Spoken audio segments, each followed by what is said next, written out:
Hola amigos, soy Sergio Dufour y esto es Mi Culturismo. Bienvenidos, estamos de vuelta, aunque bueno, no hemos dejado de estar presentes últimamente en YouTube por muchas razones, ¿vale? Pero estamos en el canal para hablar de temas, como siempre. Sabéis que nos alejamos de algunas cosas, pero como siempre recordaros tema de los billetes, los códigos, todo el rollo.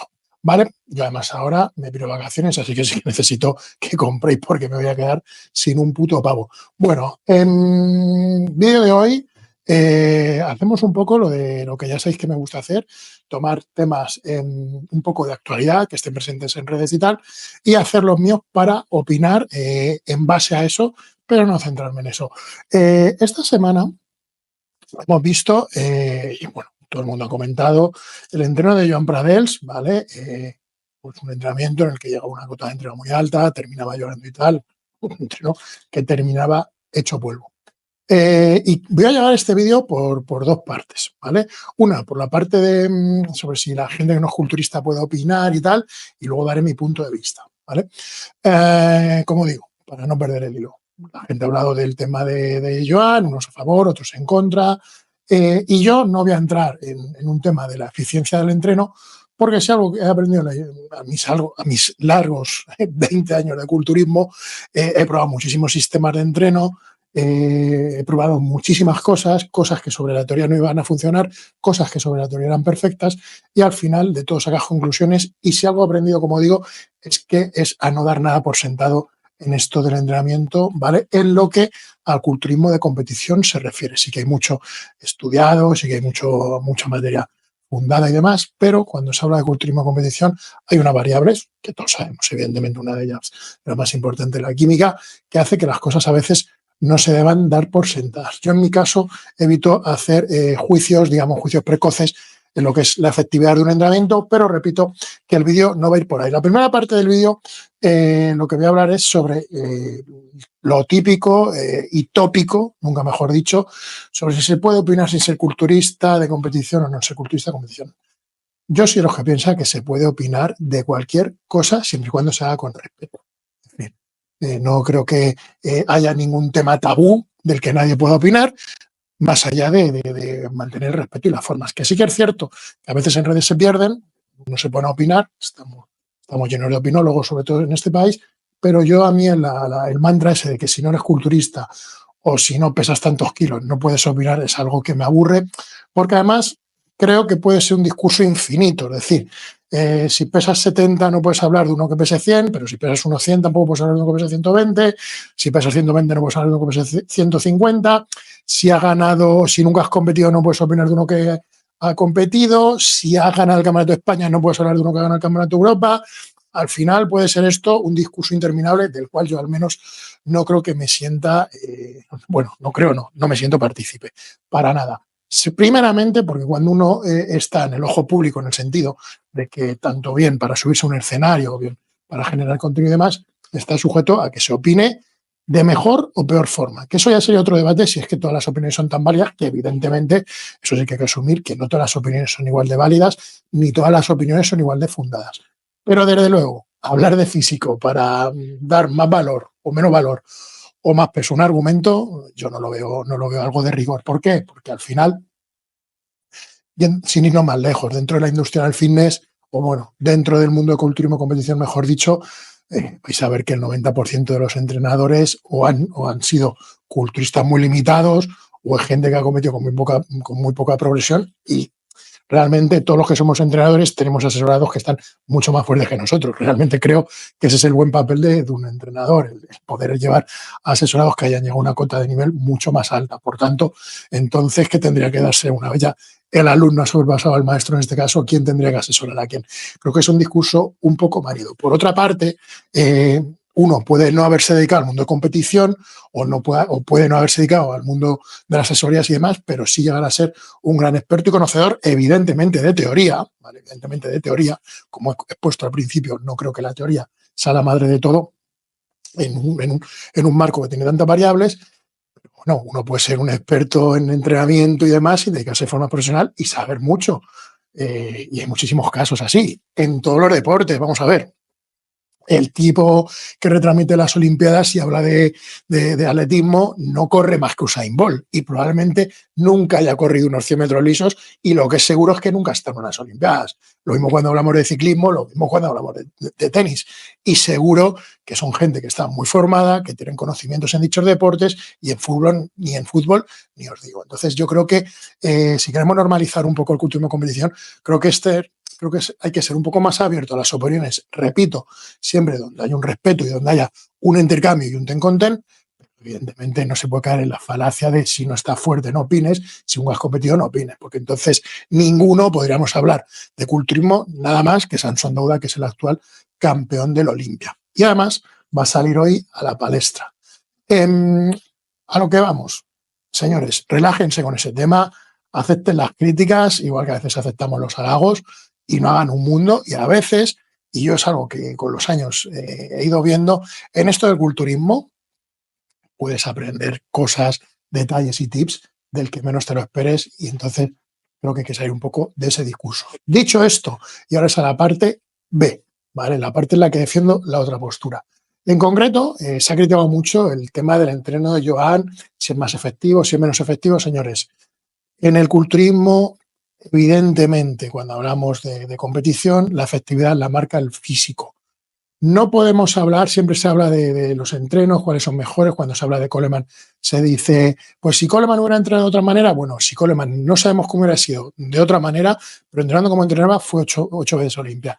Phil Heath, que era la antítesis de cómo entrenaba Coleman, si hubiera entrenado más pesado, no sabemos lo que le hubiera pasado. El hecho es que entrenando a bombeo ganó 7 Olimpias y probablemente sean los 2 mejores culturistas de la historia y eran antitéticos. ¿Cuál entrenó es mejor? ¿Cuál entrenó es peor? Creo que cuando veis a un culturista con determinada masa muscular y vale que usan química y vale lo que queráis, creo que hay gente que más o menos se sienten a gusto en el entrenamiento, que eso también es algo que la gente que está muy apegada a la teoría tiene que entender, que es que a veces, y es algo que yo como entrenador sí que lidio mucho con ello, tienes que buscar que el asesorado en este caso se sienta un poco identificado con lo que está haciendo. Hay gente que se sienten más cómodo, y no busco cómodo, cuando hablo cómodo no hablo de facilidad, sino que se sienten que están rindiendo más con una forma de entrenamiento, y gente que se siente que rinde más con otra forma de entrenamiento. De hecho, creo que el mundo del culturismo moderno, o lo que yo entiendo que debe ser un entrenador moderno, debe ser un entrenador que tenga ese margen de maniobra de escuchar al deportista y saber manejarse entre lo que en teoría sería lo perfecto y lo que en la práctica al atleta le resulta agradable y le resulta, bueno, pues entre comillas divertido, no debe ser un entrenamiento tedioso. Y es algo que para mí como entrenador siempre está muy presente, ese diálogo con el asesorado, y que el asesorado se sienta que lo que está haciendo está yendo a un sitio. No hay nada más frustrante como culturista que estar haciendo un entrenamiento con el cual no te sientes identificado. Yo siempre he jugado un poco con eso, ¿vale? Mis años de competidor, sabía lo que era más o menos efectivo, pero también me dejaba acariciar por lo que a mí me daba, digamos, gustito en este sentido. Y creo que el culturista inteligente y el entrenador moderno deben caminar por esa senda. Dicho esto, y es muy importante, y aquí vamos a distinguir entre el culturismo de alta competición y efectividad de entreno, teorías y demás. Tenéis que tener en cuenta que el culturismo de competición es un espacio de entrega absoluta. ¿Por qué digo esto? Se diferencia mucho de otros deportes, primero porque no es un deporte, es una práctica deportiva, pero la competición no es un deporte, ¿vale? Digamos que la competición, o lo que debería ser las marcas y demás, es lo que se hace día a día en el gimnasio. Es un poco complicado de comparar con otro deporte puro y duro. Ahora bien, es un deporte, sobre todo, que se basa mucho en el desempeño, en el esfuerzo y en la entrega. Sabéis que yo la palabra sacrificio nunca la introduzco en este tipo de discursos porque odio la palabra sacrificio. Prefiero usar la palabra devoción en este caso. Entonces, a mí como entrenador y cuando era culturista de competición, me gusta mucho que el deportista llegue a esos espacios de entrega. Y eso es algo común en todos los deportes, ¿vale? Tened en cuenta que para el culturista o para cualquier deportista, yo os digo que hago esto extensible, igual que hace un momento os estaba hablando de técnicas y de sensaciones, ahora os hablo de un concepto algo más elevado. El culturista, el buen culturista de competición, necesita irse a casa sabiendo que no le ha quedado ninguna repe. Y eso probablemente va a entrar mucho en confrontación con los discursos sobre la fatiga, sobre la efectividad, sobre freír el sistema nervioso, y estoy de acuerdo, pero hay algo en cuando alguien dice si no has competido no puedes opinar, que sí que es cierto, ¿vale? Cuando no se ha competido en niveles muy altos, en los que la exigencia es muy alta, lo que yo busco y lo que yo buscaba como competidor y lo que busco como asesorado, como asesor, perdón, en este caso, era que cuando subiera al escenario tuviera la sensación de que no había quedado nada en el tintero. Tener la sensación de que había hecho las comidas perfectas, que me había ido a casa destruido cada día. Y repito, yo soy consciente de que a nivel fisiológico quizás no sea lo más importante, pero a nivel mental, y el culturismo tiene muchísimo de mental, y a medida que vas compitiendo a niveles más altos, más te vas dando cuenta de ese enfoque mental, a nivel mental, como digo, es muy necesario. Yo, por ejemplo, en algo que me distingo mucho de mis compañeros es que mis culturistas, mis competidores, entrenan pesado hasta la última semana. ¿Por qué? Porque para mí es muy necesario que un tipo cuyo entrenamiento, cuyo día a día se basa en la fuerza, se sienta lo más fuerte posible hasta lo más acercado en la prueba. Pues esto es un poco lo mismo. La sensación de entrega que tiene que tener el culturista debe ser exagerada. Y no solo en el entreno, en la dedicación en la dieta y todos esos espacios de entrega absoluta, de dedicación, de desempeño, de disciplina, deben ser llevados a la potencia. Pero es que esto no es ajeno al mundo del judo. Yo he tratado mucho con luchadores y trabajo con luchadores. Y los cortes de peso que hacen, hay quien dice, joder, pues lo podrían hacer mejor, lo podrían hacer peor. Son muy extremos. Y todo el deporte de competición a todos los niveles y en todas las prácticas tiene mucho de extremo. Los judokas que llevan las manos destrozadas y van con las manos vendadas, los dedos de los pies vendados y siguen entrenando aún con dedos rotos. Eso me dirá, bueno, pues no es lo mejor. No, no es lo mejor. Pero la persona que está en alta competición necesita caminar por esos caminos. Y eso es algo que cuando no has competido en un nivel muy alto no entiendes. Yo recuerdo mis años de mundiales y tal, yo me recuerdo de bajar a pasar el perro y sentarme en el suelo y llorar de que me moría de hambre. Y alguien me dirá, pues si comes un poco no pasa nada. Es cierto, y no pasaba nada, y podría hacerlo y hubiera salido igual, probablemente hubiera salido igual, pero mi cabeza me estaba dando la señal de que esa entrega, de que esa situación tan dura que yo estaba viviendo era lo que necesitaba para sentirme arriba. Yo hace tiempo hice un reel que decía, cuanto peor te sientas abajo, cuando estés más cuestionándote abajo, más cerca de brillar vas a estar arriba, y esa es la sensación que tiene un culturista. Por tanto, tenéis que entender, y no quiero entrar en el discurso, si no has competido no tienes ni puta idea, no. Creo que además el discurso que se debe dar debe ser el contrario, sino que alguien que sí lo ha vivido debería hacer por explicar de una forma didáctica y comprensible a personas que no han estado en esos espacios, que a veces un culturista, no todos los días, esto sí que es importante, sí que necesita transitar eso.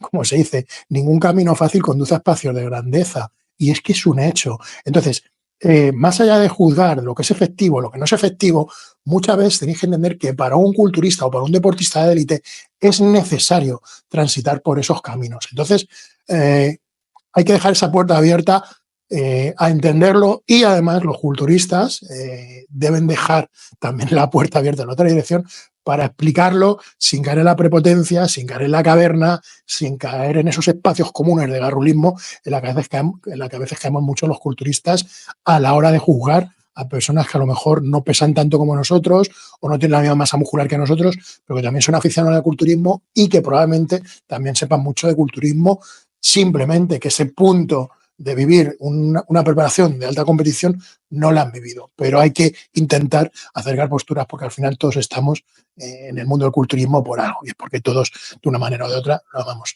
Espero que os haya gustado el vídeo turrita. Sin más, me despido de nuestro culturismo. Hasta la vista, amigos.